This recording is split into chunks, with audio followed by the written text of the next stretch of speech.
Reka dutangirane n'aya mashusho nkwereka parcelle y'iyi nzu ngiye kuguha iri mu miturire. Murabona ko uyu ni umuhanda, aha ni muri site yo gutura. Ni akazu ngiye kuguhereza mu miturire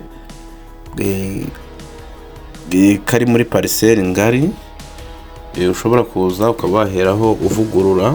Kari ahantu muri quartier nziza, ni ahantu heza cyane. Turaza kugera n'imbere ku bantu turi bukomezanye kuri video, turaza kugera imbere kuri ku muhanda principal murebe uko hameze hatuwe. Ni inzu iri mu miturire ihagaze miliyoni 11 ariko ziri negociable, uraza unegosie. Aka ni akamari nabonye ngewe ari imari, kuko parcelle yaho ni iyi yose muri kubona iri gutambika ahangaha. Ni ahantu hanini rwose. Inzu irimo ntabwo isamaje, ariko ni ya nzu ushobora kuza ugaheraho wagura ngira ngo muri kuyibona.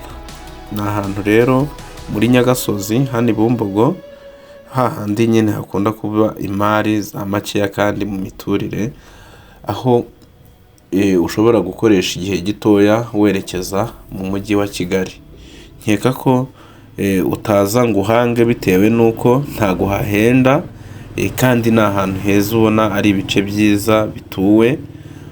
Ubwo uguturwa mvuga ni ku muhanda aho ngaho imbere principal, kuko ni muri metero nke ujya ku muhanda principal. Turaje tuganeyo tuhakwereke. Ni hafi n'ibitaro, ni hafi n'amashuri, ni hafi n'ibikorwa remezo. Nkeka ko abantu benshi baba bashaka kugura ahantu wasanga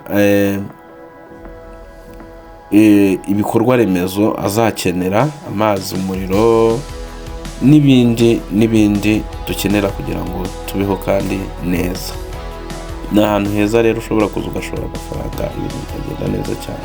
Reka tubareke rero mukomeze mukurikira aka video. Icyo nababwira ko nuko iyi ni imari. Murakoze.